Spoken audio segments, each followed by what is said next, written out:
एक साल में पलायन बंद कैसे होगा? ये तो स्वाभाविक बात है, जब 10, 12, 15 हजार के रोजगार होगी तो पलायन लोग ना करी। कुल 50 लाख से ज्यादा लोग, 50 लाख से ज्यादा युवा जो है वो बाहर गया है मजदूरी करने। जो लोग बाहर गया है मजदूरी करने वो औसतन 12 से 15 हजार रुपया कमाता है और खर्चा के बाद घरे 6 से 8 हजार रुपया भेजता है। तो अगर 10-12 हजार रुपया के रोजी रोजगार का व्यवस्था बिहार में हो जाए तो कोई आदमी उसमें जाना नहीं चाहेगा। तो ये व्यवस्था कैसे होगा? तो हम लोग जन सुराज में कहते हैं कि रोजगार मिलने का क्या उपाय है। बिहार में आदमी बुझेला कि सरकारी नौकरी होई, कितना आदमी आके बुर्बक कहता कि हम 10 लाख नौकरी दे दे, लड़का वही में अजुराइल बालाम की सरकारी नौकरी से बेरोजगारी दूर हुई। तो वह एगो आंकड़ा याद रखी कि पिछला 78 साल में बिहार में जितना आदमी सरकारी नौकरी आज कर रहा बाड़ा, चपरासी से लेकर मुख्य सचिव तक, संविदा कर्मी को भी जोड़ लीजिए, सबका संख्या गिनिएगा तो 23.25 लाख आदमी को सरकारी नौकरी है। 23.25 लाख आदमी को सरकारी नौकरी मिला है 78 साल में। मतलब 1.97%, करीब करीब 2% आदमी को सरकारी नौकरी है। तो किसी भी हालत में सरकारी नौकरी से तो सबको रोजगार नहीं मिल सकता है। कुछ आदमी कहता है कि भैया फैक्ट्री लग जाए तो उसे रोजगार मिल जाए, नहीं मिलेगा। क्यों नहीं मिलेगा? क्योंकि पूरा जो अर्थव्यवस्था बा, जिसमें तनी मनी भी इकोनॉमिक्स समझत हुई, अर्थशास्त्र अगर समझते हैं आप, तो जो पूरा जो अर्थव्यवस्था है इसका 3 पिलर है। खेती है, फैक्ट्री है और तीसरा है जिसको कहते हैं सर्विस सेक्टर। होटल बा, अस्पताल बा, स्कूल बा, रेस्टोरेंट बा, गाड़ी बा, जितना चीज कंजम्पशन जो आप खा पी रहे हैं, करीब करीब खेती और फैक्ट्री अगर दोनों मिला दीजिएगा तो 35% होता है। 65% है सर्विस सेक्टर।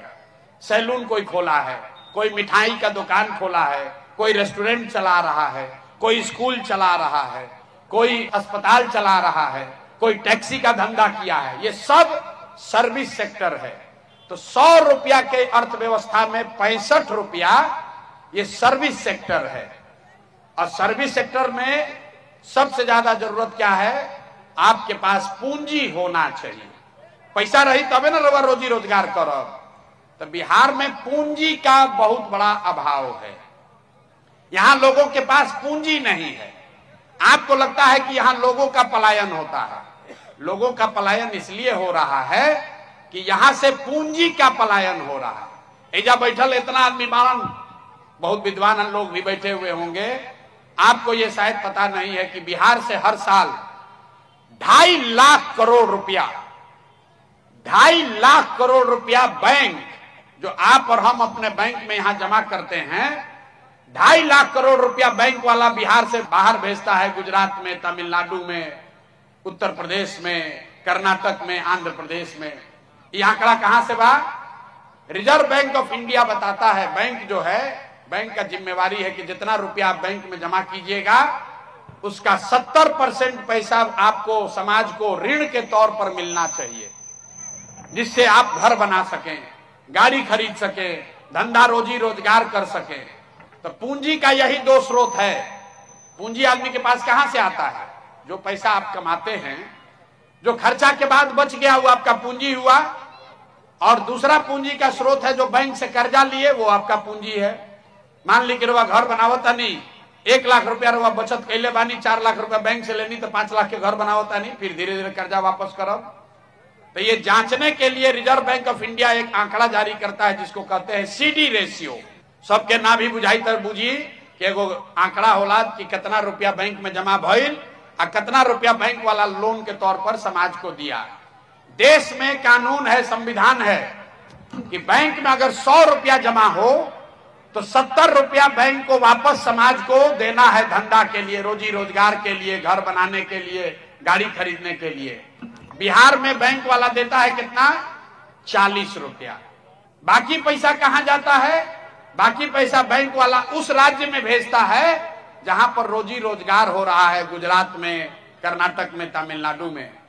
पिछला साल रवा बुझाता बिहार में इतना गरीबी बा, आदमी सोचा था कोई बाहर से आई तो कोई फैक्ट्री लगा दी, तो कोई फैक्ट्री लगाई तो 2-4-10 हजार करोड़ रुपया लगाई।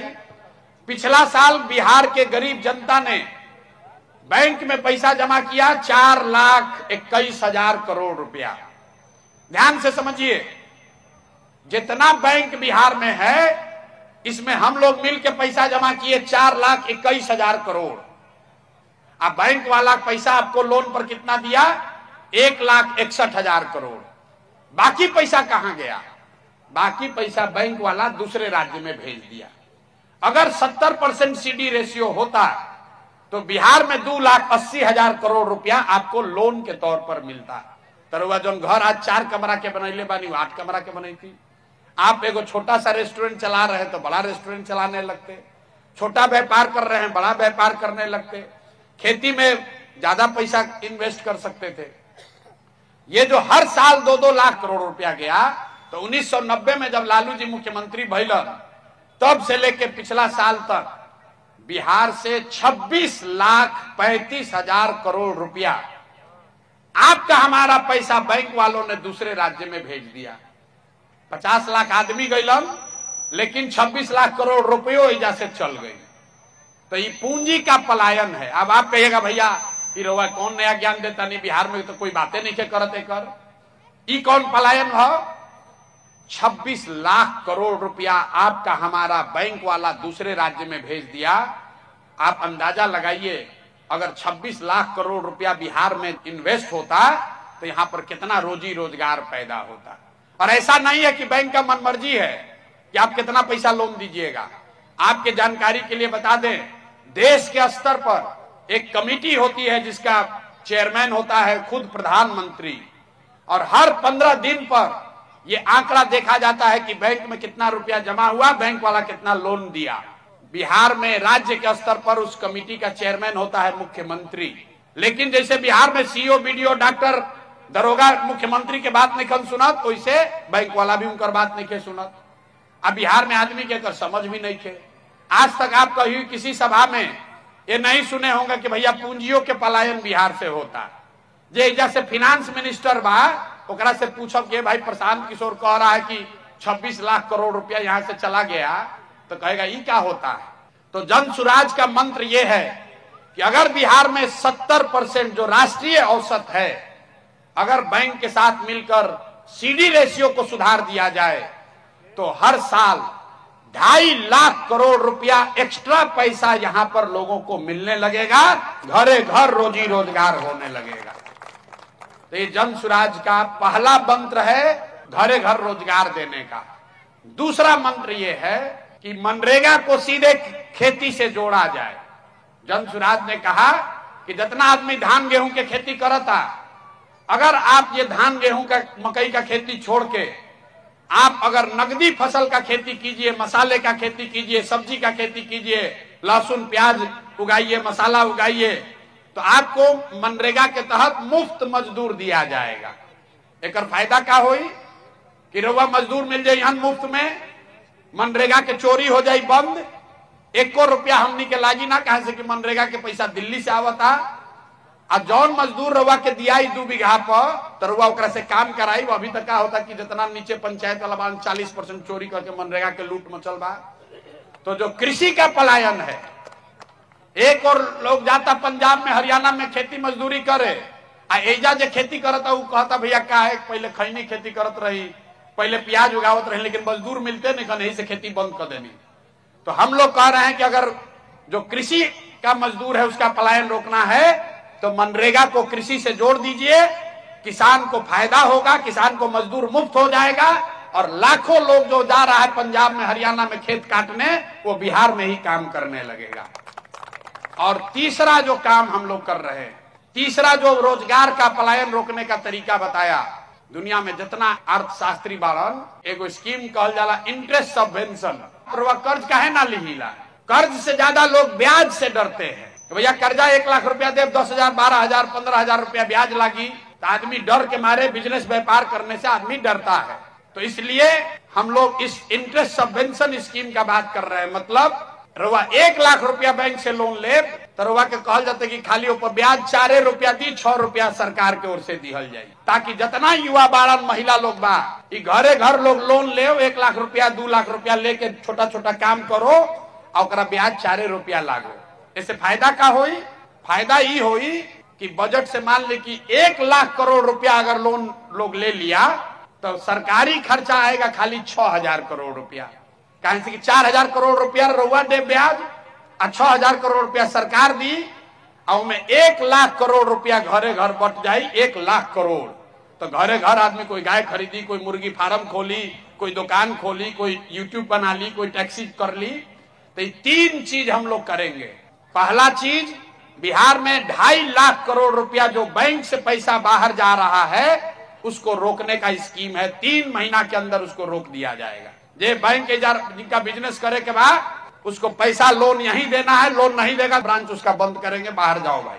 अगर बिहार में पैसा जमा हो रहा है तो बिहार में लड़कों को लोन मिलना चाहिए। दूसरा बात, मनरेगा को सीधा कृषि से जोड़ा जाएगा। और तीसरी बात, जितना महिला युवा है जो कर्ज लेकर बिजनेस व्यापार करना चाहता है उसको खाली 4 रुपया ब्याज पर लोन मिले ताकि सब आदमी घरे घर रोजी रोजगार कर। तो ये 3 रास्ता है मेरे भाई। पूंजी की उपलब्धता सबसे ज्यादा जरूरी है। एक रवा बोल चाल के भाषा में कर उदाहरण समझी। मान ली कि रवा बाल काटे आवता, रवा मन भइल कि एकमा में जाके एगो भैया हम सैलून खोली, रवा बिजुन 20,000 रुपया बा, रवा एकमा गईनी तो पता चलल कि दुकान सैलून खोले में 1 लाख रुपया खर्चा हुई, तो रवा बिजुन तो 20,000 रुपया बा। रवा बैंक के पास गईनी, भैया हमरा के लोन दी 70,000, हम सैलून खोले चाहता नहीं, बैंक वाला बिहार में लोन नहीं देता है। तो 20,000 रुपया का क्या होगा? वो आदमी यहाँ से 2,000 रुपया का टिकट कटाएगा, जाएगा बॉम्बे, 5,000 रुपया खोली वाले को देगा एडवांस, धारावी में कहीं स्लम में जाकर रहने के लिए। 2-3 हजार रुपया खर्चा करी बेचारा हो जाके कोनो दलाल उलाल के पकड़ के कहीं फैक्ट्री में, कहीं सैलून में नौकरी लागी। तो जो 20,000 बचाया था वो भी खर्चा हो गया। और जो आदमी यहाँ सैलून चला सकता था, 4 आदमी को रोजगार दे सकता था, अपने परिवार के लिए 20,000 रुपया कमा सकता था, वो यहाँ पर एगो छोटा मोटा व्यवसायी हो सकता था, वो जाकर बॉम्बे में मजदूर बन गया। अगर उसको पूंजी यहीं उपलब्ध हो जाता तो यहाँ पर सैलून खोलता, 4 आदमी को रोजगार देता और अपना परिवार भी चलाता।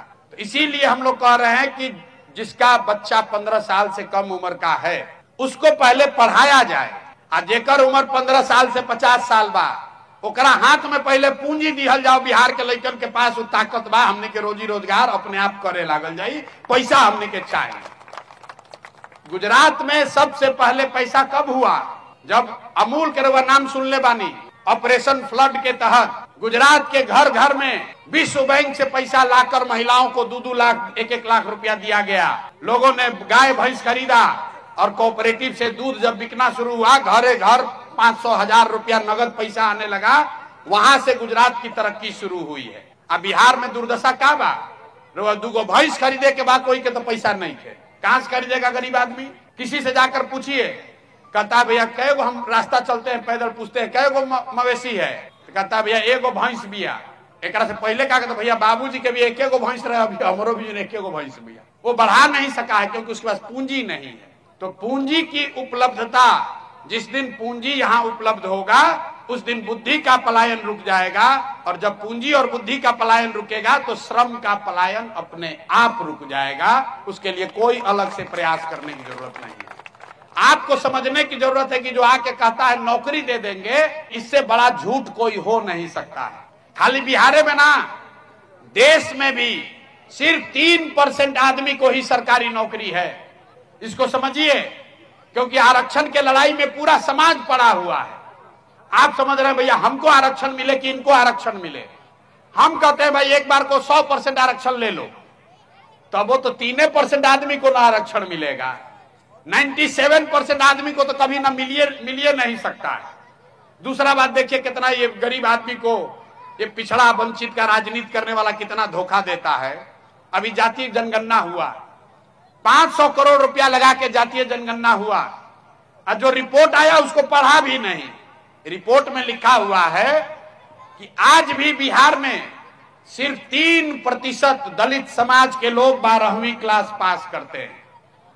5% से कम अति पिछड़ा समाज का आदमी 12वीं पास किया है। और 7% से कम मुस्लिम समाज के बच्चे 12वीं पास कर रहे हैं। तो जब आपका लड़का 12वीं पास नहीं करेगा तो आरक्षण कहां से लीजिएगा? इसीलिए आप देख रहे हैं कि आरक्षण लागू है, लेकिन कोई अति पिछड़ा, कोई दलित, कोई मुस्लिम के घर में उसका लाभ नहीं मिला है। जब 12वीं पास नहीं करेगा तो नौकरी में आरक्षण कैसे लेगा? तो इसलिए जरूरी है कि पहले शिक्षा हो और लोगों के हाथ में पूंजी हो, तब सुधार होगा। दूसरा कोई उपाय नहीं है। जब तक हम लोग सरस्वती की कृपा नहीं होगी हम लोगों पर, तब तक लक्ष्मी का वास नहीं हो सकता है। गरीबी से निकलने का 3 गो रास्ता है। या तो आपके पास पढ़ाई हो, या आपके पास जमीन हो, और दोनों नहीं है तो आपके पास पैसा पूंजी हो। आप गांव में देख लीजिए, जो पढ़ लिख के नौकरी कर रहा है उसका दशा ठीक है। जिसके बाप दादा के पास 5-10 बीघा जमीन भी बाप दादा का है, वो भी अपना जीवन चला रहा है। और जिसके पास दोनों नहीं है, खाद के दुकान बा, मिठाई के दुकान बा, ओकरो जीवन चल रहा बा। लेकिन गांव में 100 में 60-70 आदमी ऐसा है, ज्यादातर गांव में, जिसके पास ये तीनों चीज नहीं है।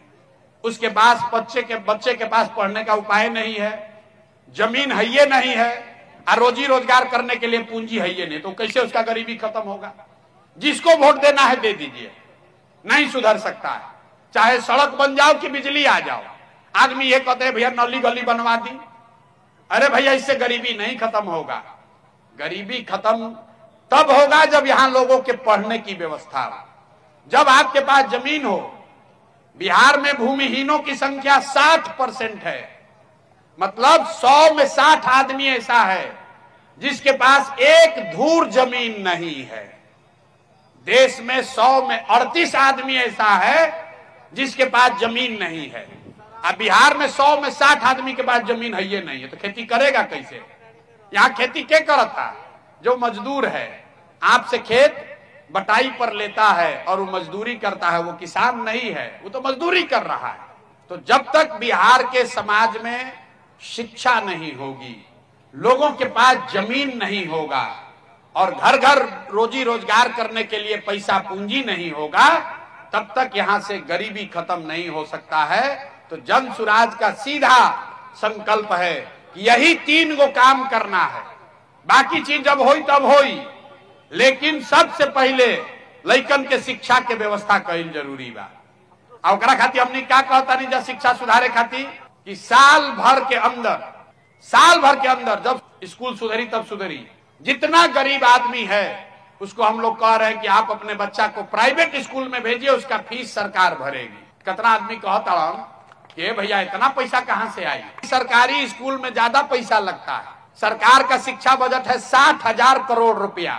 जो मुफ्त शिक्षा की आप बात कर रहे हैं, ये मुफ्त नहीं है, वो सरकार के लिए ज्यादा महंगा है। प्राइवेट शिक्षा उससे सस्ती है। हम ये नहीं कह रहे कि सरकारी स्कूल बंद किया जाए, हम ये कह रहे हैं कि जब तक सरकारी स्कूल अगले 5 वर्ष में सुधारा नहीं जाए, तब तक कोई गरीब का बच्चा घर ना बैठे। इसके लिए उसको सुविधा दिया जाए कि वो प्राइवेट स्कूल में भी जाकर पढ़ सकता है, उसका फीस सरकार की ओर से दिया जाएगा। ये व्यवस्था अमेरिका में लागू है, ये व्यवस्था दुनिया के कई देश में लागू है। जब आपका बच्चा पैदा होता है अमेरिका में, सरकार आपको वाउचर देती है। आपको तय करना है कि इसको सरकारी विद्यालय में पढ़ावे के बाद कि प्राइवेट में पढ़ावे के बाद। सरकार कहती है भैया प्राइवेट में पढ़ाओगे तो उसका पैसा ले लो, और नहीं तो सरकारी में पढ़ाना है तो तुम सरकारी में पढ़ा लो। सरकारी चीज मुफ्त नहीं है, सरकार को तो पैसा लगना ही है। तो इसलिए हम लोग कह रहे हैं कि शिक्षा सुधारना है तो यहाँ पर गरीब आदमी को प्राइवेट स्कूल में भी पढ़ने का अवसर दिया जाए, तभी सरकारी स्कूल और प्राइवेट में कंपटीशन होगा, तो शिक्षा का स्थिति सुधरेगा। कई आदमी कहता है कि भैया खिचड़ी बटाता है से स्कूल खराब हो गई। ये गलत बात है। अगर खिचड़ी बटने से स्कूल खराब होता तो 8वां क्लास के ऊपर तक किसी क्लास में खिचड़ी नहीं बट रहा है, वहां पर पढ़ाई क्यों नहीं हो रहा है? कुछ आदमी कहता है भैया स्कूल है टीचर बड़ा खराब आ गए, बड़ा सा नियोजित शिक्षक एकनी के कुछ बुझाते नहीं के से खराब हो गई। तो आप बताइए कि अगर नियोजित शिक्षक से शिक्षा खराब हुआ है तो पटना साइंस कॉलेज और पटना कॉलेज में पढ़ाई काहे नहीं हो रहा है? वहां तो नियोजित शिक्षक नहीं है, वहां तो खिचड़ी नहीं बट रहा है। ये शिक्षा का दुर्दशा इसलिए हुआ है कि समाज और सरकार दोनों के प्राथमिकता में शिक्षा है ही नहीं। आप भी जो है इसकी चिंता नहीं कर रहे हैं कि स्कूल में पढ़ाई हो रहा है कि नहीं हो रहा है। आदमी जाकर कहता है हेडमास्टर से कि भैया हमारा साइकिलवा वाला पैसा आयल कि ना आयल, पोशाक के पैसा मिलल कि ना मिलल, आज खिचड़ी बढ़िया मिलल है कि ना मिलल है। एजा अभी नाच एगो आ जाए ऑर्केस्ट्रा, पूरा पंचायत के आदमी जुट जाये, लेकिन एजा स्कूल में अगर गणित के पढ़ाई नहीं के हो तो कोई के चिंता नहीं है। समाज बिल्कुल सोचता है भाई पढ़े ना पढ़े क्या फायदा है, चलो इसे हमको मजदूरी बनना है लड़का को। और सरकार भी ये सोच रहा है कि अरे मास्टर साहब लोग को इतना पैसा देता नहीं जा, मास्टरवा पढ़ावत तो नहीं खसन, तो चलो एक से कुछ कामे करा लिया जाओ, तो चलो भाई वोटर लिस्ट बनावो, कुछ नहीं के तो स्वच्छता मिशन चलावो। तो सरकार और समाज दोनों की प्राथमिकता में शिक्षा नहीं है, इसीलिए ये पतन हुआ है। तो जब तक समाज ये नहीं समझेगा, अगर आप सनातन के मानने वाले हैं, हिंदू धर्म को भी मानते हैं, तो आपको ये समझ होना चाहिए कि बिना सरस्वती के कृपा के कुछ जीवन में हासिल नहीं हो सकता है। अगर लक्ष्मी आ भी जाएंगी तो भी कुछ नहीं कर पाइएगा। जब आपका बच्चा पढ़ेगा ही नहीं तो मजदूर नहीं बनेगा तो कलेक्टर बनेगा, सरकार कोई के बन जाओ, अरे कोई विधायक बन जाए, अगर आपका बच्चा पढ़ा नहीं है तो उसको कोई डॉक्टर इंजीनियर कलेक्टर नहीं बना सकता है। इसलिए पढ़ाई के प्रति समाज में जागरूकता होगी तभी सुधार होगा। 65 में इजा कांग्रेस के सरकार हारल, कर्पूरी ठाकुर के समाजवादी सरकार सब बनल। अब 65 में तमिलनाडु में भी क्रांति भइल, द्रविडियन आंदोलन के बाद वहां कामराज मुख्यमंत्री बने। दोनों में फर्क क्या हुआ, यहां पर आरक्षण की लड़ाई में हम लोग लग गए, सामाजिक न्याय समाजवाद का बात किए, और कामराज ने कहा कि जितना तमिलनाडु में महिलाएं हैं, बच्चियां हैं, उसको पढ़ाना हमारी सबसे बड़ी प्राथमिकता है। तो तमिलनाडु में सब बच्चियन के पढ़ा दिया गया, इतना कि सुन ले केरल में 100% आदमी सबसे पहले साक्षर हो गया। तमिलनाडु में घरे घर स्कूल खुलवाया कामराज ने, वही शिक्षा में जो इन्वेस्टमेंट किया उसी का लाभ आज उठा रहा है। नेहरू जी ने उनको पत्र लिखा, करे भाई जौन पैसा भेज रहे तुम सब खाली स्कूलें बनाने में खर्चा कर रहे हो, तो कहा कि भैया हमको सस्पेंड कर दीजिए, हमको बर्खास्त कर दीजिए, लेकिन सबसे पहले अपने बच्चों के पढ़ने का व्यवस्था करेंगे तबे दूसरा स्कीम चालू करेंगे। ये कामराज ने शुरू किया था। बिहार में वो हम लोग पढ़ाए नहीं बच्चों को, इसीलिए इस दुर्दशा में हम लोग पड़े हैं। तो हम लोग को ये ज्ञान की भूमि रही है, जब तक हम लोग सरस्वती की उपासना नहीं करेंगे, बच्चों को पढ़ाएंगे नहीं, तब तक हम लोग का कल्याण होने वाला नहीं है। तो जन सुराज की यही सोच है कि 15 साल से कम उम्र के बच्चों को बढ़िया से बढ़िया पढ़ाया जाए, 15 साल से ज्यादा उम्र के लोगों के हाथ में पूंजी दिया जाए, और 60 वर्ष से ज्यादा उम्र के हो गई, अब ना पढ़ सकेला ना रोजगार कर सकेला, ओकरा खातिर हमने कहते हैं कि भाई 2000 रुपया एकरा के महीना जरूर दियाओ, ताकि वो आदमी शांति से अच्छा से जी खा सको।